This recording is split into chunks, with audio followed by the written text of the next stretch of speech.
Highway 61 follows the Mississippi River from New Orleans high up into the north. In the Deep South, slavery, segregation, and the civil rights movement have shaped the land and the people.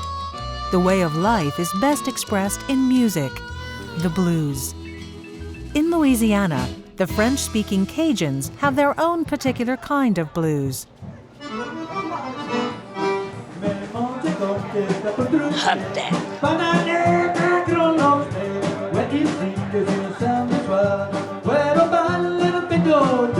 We're the only place in Louisiana that opens at 7:30 in the morning and has live Cajun music at 9 o'clock in the morning. Come on, gather around, everybody, gather around. Welcome to Mamou.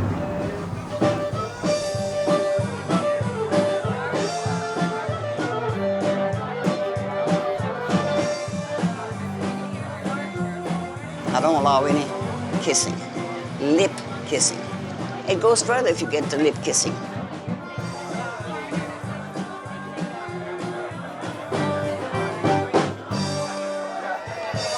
My name is Sue Vasseur. They call me Tante Sue de Mamou. We're in Mamou, Louisiana. 70554 is our zip code.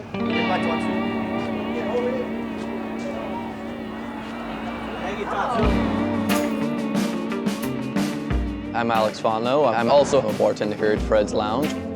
I've been here 64 years, and I'm 81 years old and still going strong. Tante Sue is Tante Sue. Who can compete with that? Mamou's the Cajun music capital of the world. There's nowhere else you'll go that you'll find so much Cajun music around.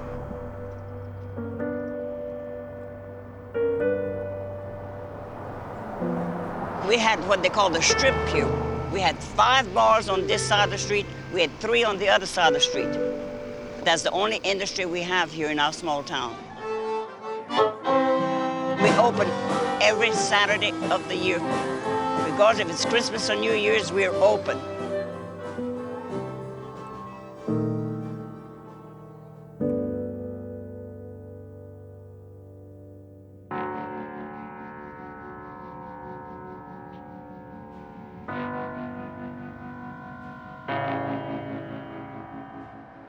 In the past, Louisiana's plantation system depended on black slaves working the sugarcane fields. There's a lot of cowboys in Louisiana. Black farm owners are still rare.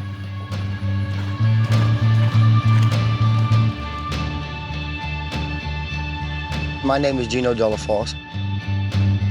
It's my brother, Dimitri, who helps me out on the farm, and we do all kind of other things together also. He's the big brother. I'm the little brother. I'm the only one in my family that had this many cows.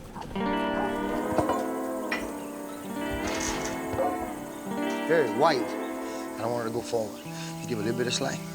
A little bit of slang. I try to keep ropes out of my hands because I need those fingers to play my accordion, so I kind of keep them ropes out of my hand as much as I can. We have to play music.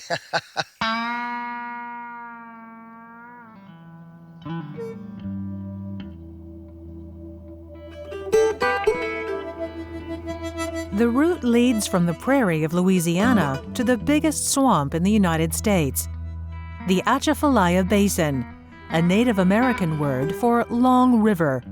For more than 200 years, it's been home to the Cajuns, descendants of the Acadians, French-speaking settlers who were forced out of Nova Scotia in Canada by the British in 1755. My name is David Alamo, and I am the owner of McGee's Landing, right here in the middle of the Atchafalaya Basin. Well, my name is John Mount, I'm a swamp tour captain.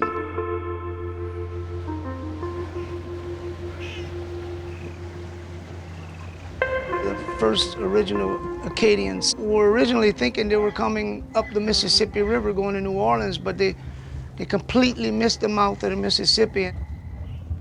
They were out here amongst the Indians for a long time, and they kind of took them under their wing and showed them how to live off the land.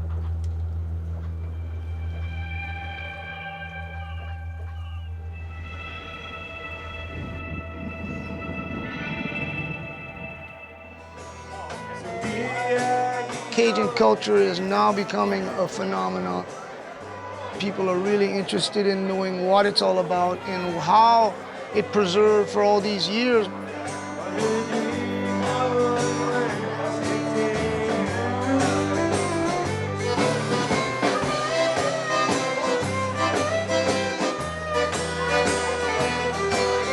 We still speak the same old French dialect that has not been spoken in Europe for over 300 years. On parle franglais aussi. On mêle le langage anglais, English, avec la langue française.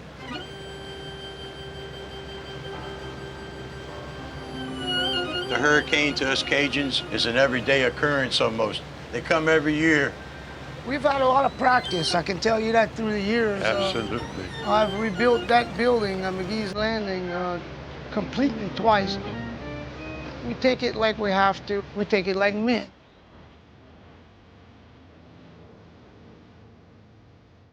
These levees were built after one of the biggest Mississippi floods in 1927, which cost hundreds of lives. A couple of years later, Henderson was founded.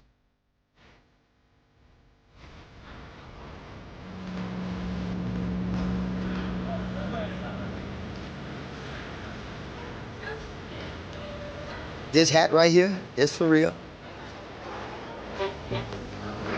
I'm a Zydeco and Cajun musician. I'm actually what they call Creole. I'm black, so I'm Afro-American, born in Cajun country, and I speak Creole. So I'm a little bit of everything. I'm a Gumbo.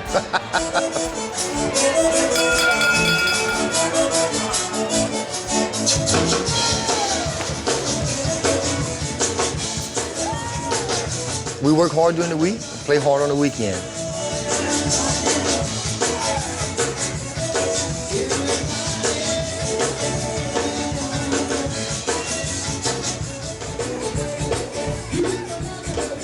Cajun music takes more influence from country and western.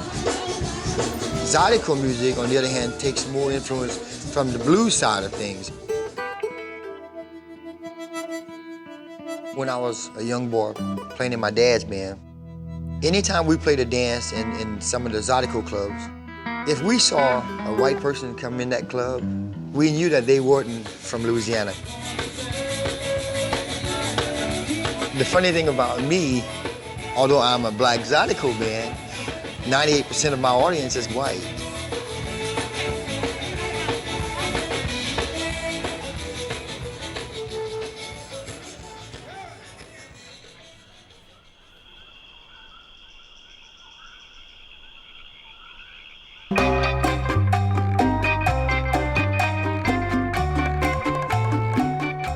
From the swamps of Louisiana, Route 61 runs north, passing grand plantation homes, symbols of the Old South.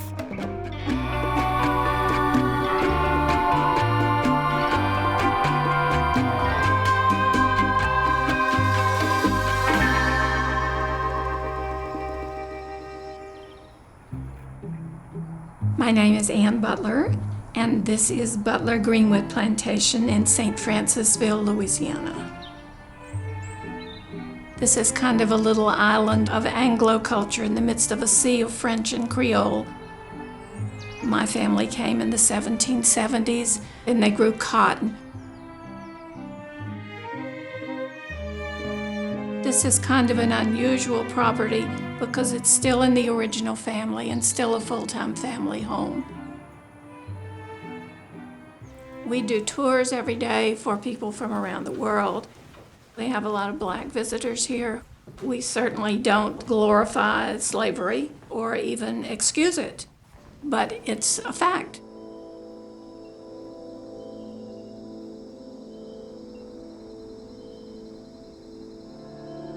I think on this property, there were never more than about 100 people living. After the Civil War, the descendants of the slaves stayed on here. This was their home. Where else could they go? They were free, but they had nothing. Most could not read or write.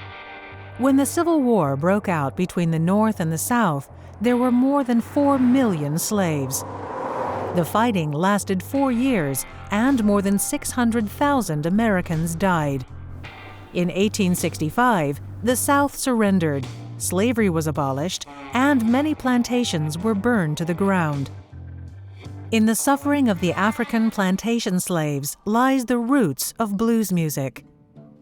From the sugar cane and cotton fields in the South, the music traveled north on Highway 61, the Blues Highway.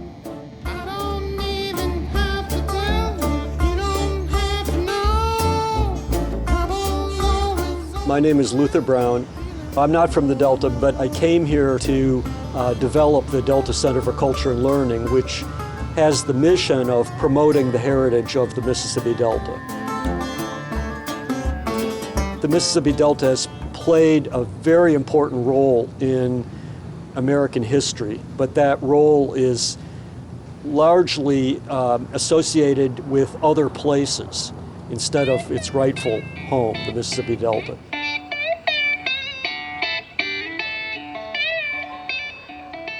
So many people think the blues came from Chicago, for instance, or they associate civil rights actions with Birmingham or Atlanta, not the Mississippi Delta.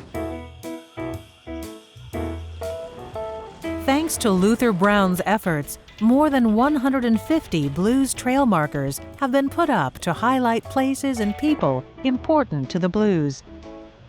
Many plantations are part of the story of the blues. The Civil War put an end to slavery, but not to the cotton fields. Many of the former slaves continued to labor on the plantations as field hands. They were free according to the law, but they had to pay most of what they made as rent for the shacks provided as housing in the middle of the cotton fields. Some of those shacks turned into illegal bars known as juke joints, and it was here that the blues was born. Yeah. Real name Willie C. Baby. Everybody call me Poor Monkey. Juke at night and drive tractors in the daytime.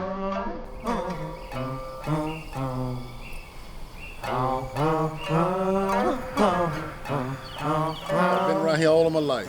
Chopping cotton, picking cotton. I started this here when I was 16 years old. So now I'm 72 years old.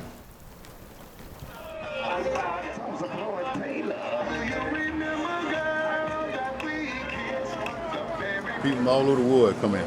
Everybody come out here and really enjoy themselves. Well, the only thing we play is blues. No rap music, period. Blues only. Put your clothes off up here.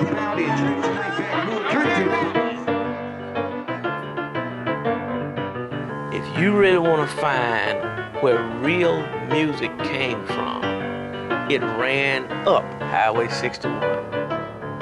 The contributors of it are still right here.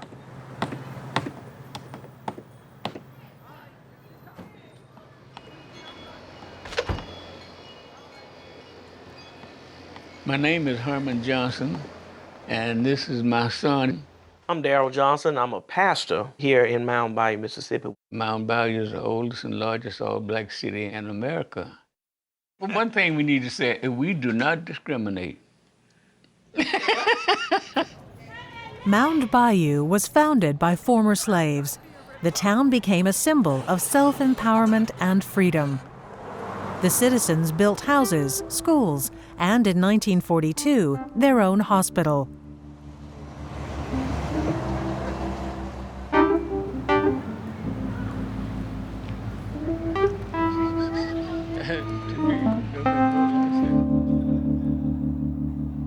President Theodore Roosevelt came and stopped his train here. And he looked up and down this street, and he saw the beautiful homes and how majestic they looked. And he was so amazed by the progress of blacks at that time that he called this place the jewel of the Delta at that time. In the 50s and 60s, many civil rights leaders came from and to Mound Bayou, among them Martin Luther King. The civil rights movement fought to outlaw racial discrimination and to restore voting rights to Black Americans in the South.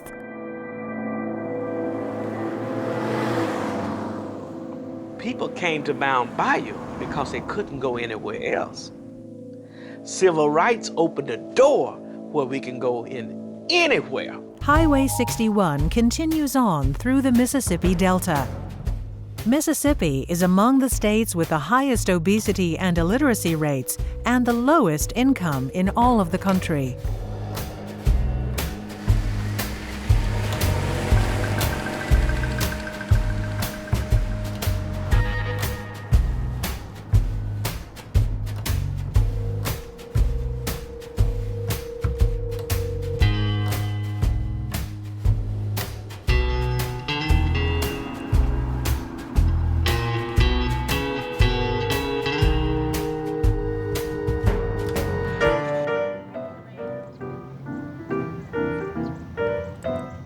Greenwood's black neighborhood is called Baptist Town. My name is Sylvester Hoover, and this is my wife, Mary.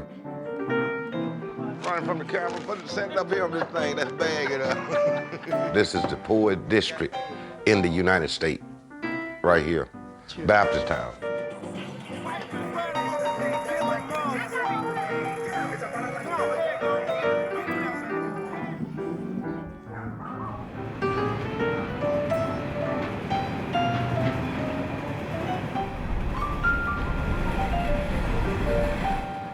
The railroad track separate the blacks and the whites.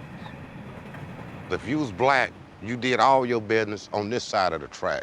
You weren't allowed to cross the track because that's where white people lived and white people had businesses.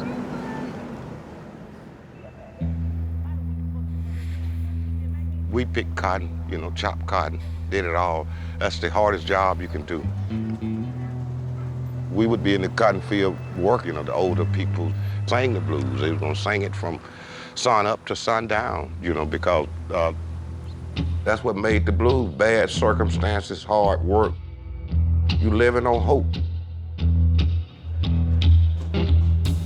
And this is what they would pull. They would pull this thing. This thing would weigh like 170 pounds. You in back in the day museum. And we kind of put this together so people could see how we grew up and how our ancestors grew up and how places like this made the blues. For some, playing the blues was the only way to get out of the cotton fields and head to the cities up north on Highway 61. Baptist Town, it was like the safe haven for the blues singer. This was a club here that Robert Johnson, Honey Boy, would play every Saturday. Robert Johnson is called King of the Delta Blues. His music inspired Jimi Hendrix, Bob Dylan, and the Rolling Stones. Eric Clapton dedicated an entire album to him. He sung the way he felt, and his audience felt the same way that he felt. Oh yes, love dancing to the blues. Everybody danced to the blues. Blues, it got a tendency, bypass your brain and get directly to your heart, because you listen to that blues, before you know it, you'll be patting your feet. That's what blues do to you. Blues, it touches you. The blues and gospel is the same, they just change the word around. Baby, I love you. If you knock at my door, I'm gonna open. And then at church, we was just take that song right there and say, God, I'm knocking at your door. I'm on my bending knee, let me in, God, Most of the time, on Saturday night, they'll say honey and baby in it, and on Sunday, they'll put God and Jesus in that place. Same music, just change those two words. Right. It's identical, same music.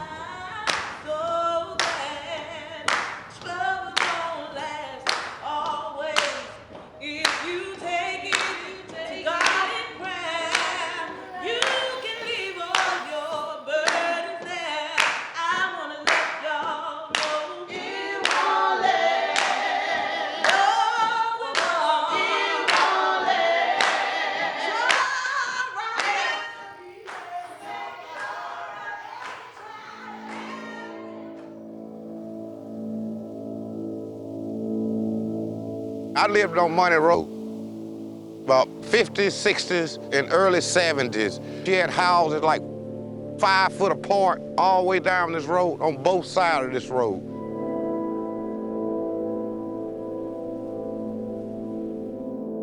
If you was black during the 40s, 50s, and 60s, you didn't want to be on this road, because this was a mighty dangerous road. Anything you do in Greenwood, you get any kind of trouble, walk the street with a white person or something, they're gonna bring you to Money Road, and chances are you gonna get lynched. I seen a lot of things, but I wouldn't say anything. Our family wouldn't let us say anything. They wouldn't talk about it because they were afraid to talk about it. Because if they talk about it, they would be next, and they didn't want that. After civil rights, all the smart people left, and I'm not smart.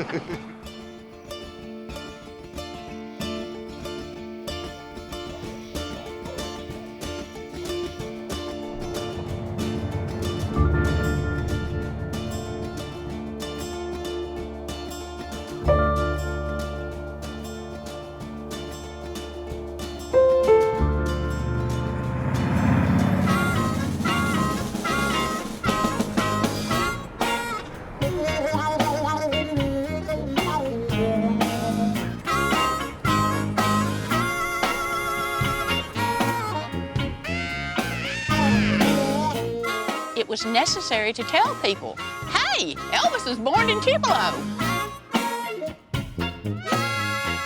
My name is Nina Holcomb, and I'm hostess here at Elvis Presley birthplace in Tupelo, Mississippi. Great. And it didn't fall with you. I have fun every day. I probably wouldn't do it if it wasn't for that thrill of meeting everybody and realizing that Elvis had such an effect on not just people from America, but people everywhere.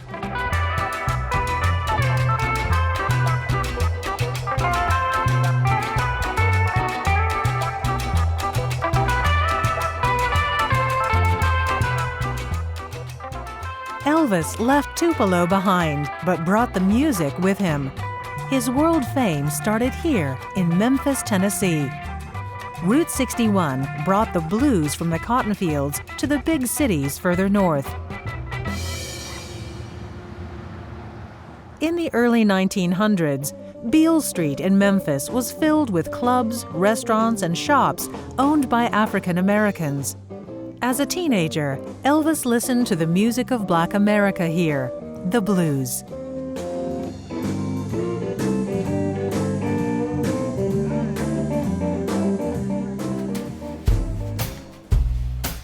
Many visitors come to Memphis for a very different reason. In 1968, on the balcony of the Lorraine Motel, Martin Luther King was assassinated. Today, the former motel is a museum.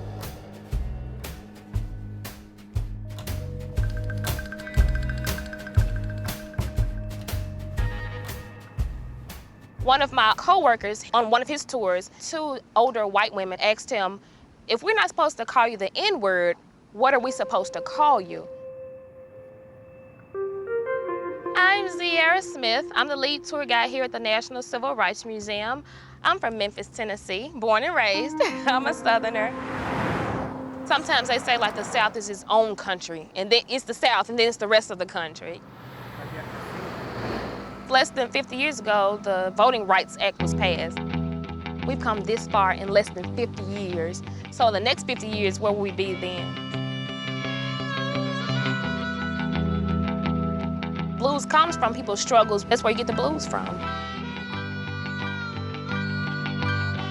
Black, white, green, yellow, purple, I don't care what color you are. We can all understand and enjoy this music. The land shaped the music, and the music shaped the land. Much of what is profoundly American has come from the Delta, which is often called the cradle of American culture. That's all the good, the bad, and the ugly.